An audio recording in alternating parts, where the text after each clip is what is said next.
Hello दोस्तों, स्वागत है आपका द वर्ल्ड स्टेज में। आज के टाइम पे मिडिल ईस्ट में सिचुएशन काफी ज्यादा खराब हो चुकी है और यूएस के स्ट्राइक के बाद अब ईरान में काफी ज्यादा पैनिक मच चुका है। वीडियो में आगे बढ़ने से पहले मैं आप लोगों से रिक्वेस्ट करूंगा कि प्लीज चैनल को सब्सक्राइब कर दीजिएगा। मैं इसी तरीके से जियोपॉलिटिकल इवेंट्स और डिफेंस से रिलेटेड वीडियोज लाता रहता हूं। तो चलिए वीडियो में आगे बढ़ते हैं। तो दोस्तों, काफी हद तक हम लोग को पता था कि यूएस ईरान पे अटैक करेगा और आज सुबह यूएस ने ईरान के ऊपर स्ट्राइक्स कर दी।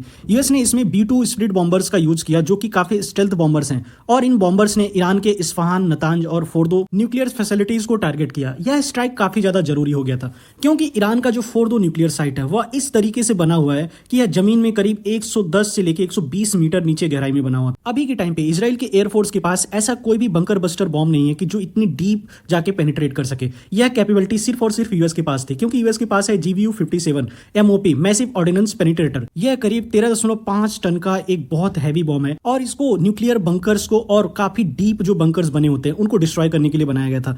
यह जमीन में करीब 62 मीटर गहराई तक पेनिट्रेट कर सकता है। GBU-57 को केवल यूएस के इस मैसिव बॉम्ब को केवल यूएस के B2 स्प्लिट बॉम्बर्स के द्वारा गिराया जा सकता है और एक B2 स्प्लिट बॉम्बर ऐसे 2 बॉम्ब्स को कैरी कर सकता है। कल यह कंफर्म हो गया था कि यूएस की तरफ से 4 B2 स्प्लिट बॉम्बर्स ने उड़ान भरी थी जो कि इंडियन ओशन में डियागो गार्सिया के लिए जा रही थी। पर यूएस ने काफी चालाकी के साथ न ही केवल ईरान के एयर डिफेंस सिस्टम्स को बीट किया बल्कि रसिया और चाइना को भी चकमा दिया क्योंकि आज के टाइम पे ईरान को रसिया और चाइना इंटेलिजेंस प्रोवाइड कर रहे हैं। इन बॉम्बर्स ने सबसे पहले यूएस से उड़ान भरी, उसके बाद इनको पैसिफिक ओशन में सिचुएटेड हवाई एयरबेस पे इनको रिफ्यूल किया गया। उसके बाद इन्होंने यहाँ से उड़ान भरी, फिर ये गुआम एयरबेस पे लैंड होते हैं जहां पे इनको फिर से रिफ्यूल किया गया।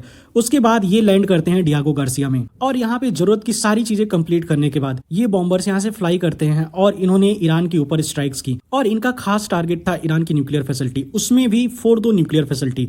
यह फैसिलिटी इसलिए इंपॉर्टेंट हो जाती है क्योंकि इजराइल का यह अनुमान था कि ईरान ने करीब 166 किलोग्राम फिसल मटेरियल्स को काफी हाई लेवल तक इनरिच कर लिया है। यह करीब 4 न्यूक्लियर वॉरहेड्स को बनाने के लिए काफी था। और रिसेंट के कुछ दिनों में ईरान की जो न्यूक्लियर फैसिलिटीज हैं उसके आसपास काफी ज्यादा सिस्मिक एक्टिविटीज हुई थी और एक के बाद एक कई सारे अर्थक्वेक्स आए। इससे यूएस और इजराइल को काफी ज्यादा डर था कि कहीं ईरान न्यूक्लियर वेपन्स की टेस्टिंग ना कर रहा हो। इवन इजराइल का प्लान तो यहाँ तक था कि अगर बॉम्ब्स के थ्रू फोर्दो न्यूक्लियर फैसिलिटी को डिस्ट्रॉय नहीं किया जा सकता है तो इजराइल अपने स्पेशल फोर्सेस का यूज करके इस फैसिलिटी को डिस्ट्रॉय करेगा। हालांकि यूएस के इस स्ट्राइक्स को लेकर अभी कोई भी डिटेल क्लियरली सामने नहीं आई कि कितना डैमेज ईरान को पहुंचा है।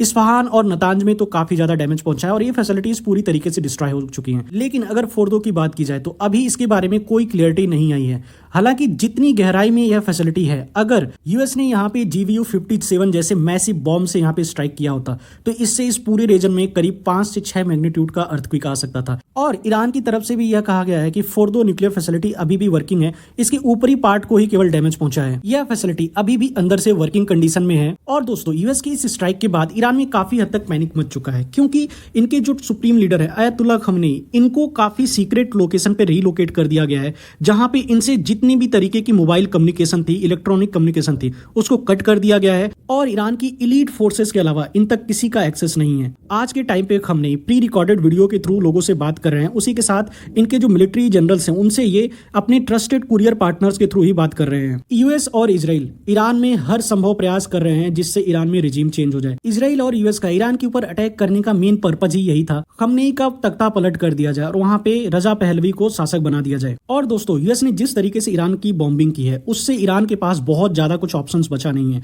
अब या तो खमेनी आखिरी दम तक लड़े या फिर खमेनी यूएस और इजराइल के सामने सरेंडर कर दे। और दोस्तों, आयतुल्लाह खमेनी ने यूएस को यह संदेश दिया है कि अब वो यूएस के जो मिलिट्री बेसेस हैं मिडिल ईस्ट में उनको भी टारगेट करेंगे। इसी के साथ हौती रेबल्स ने भी यूएस को चेतावनी दी है कि रेड सी में यूएस की जितनी भी कार्गो शिप्स हैं उन सभी को टारगेट किया जाएगा। और अगर ईरान यूएस के मिलिट्री बेस को अटैक करता है तो इससे यूएस फिर से ईरान के ऊपर स्ट्राइक करेगा और इस बार टारगेट होंगे Ayatollah Khamenei, supreme leader of Iran. Iran इस बात को काफी हद तक जानता भी है, इसीलिए खमेनी ने रिसेंटली अपने 3 उत्तराधिकारियों को चुना है। हालांकि अभी तक उनके नाम काफी ज्यादा सीक्रेटिव रखे गए हैं और इसके पीछे का मेन कारण यह है क्योंकि इजराइल आज के टाइम पे चुन चुन के ईरान के जो टॉप ऑफिशियल्स हैं उन सभी को मार रहा है और इस बात के काफी हद तक चांसेस हो जाते हैं कि अगर इन उत्तराधिकारियों के नाम के बारे में भी पता चल गया तो इजराइल इनको भी मार देगा। यूएस के इस अटैक के बाद ईरान ने भी रिटेलिएशन किया है और इसके बदले में इन्होंने इजराइल के ऊपर काफी ज्यादा मिसाइल से अटैक किया और जिस तरीके से ईरान का पोस्चर है उसके हिसाब से यह अभी नहीं लग रहा है कि ईरान सरेंडर करेगा। और इस बात की काफी हद तक पॉसिबिलिटी है कि आने वाले समय में ईरान इजराइल के ऊपर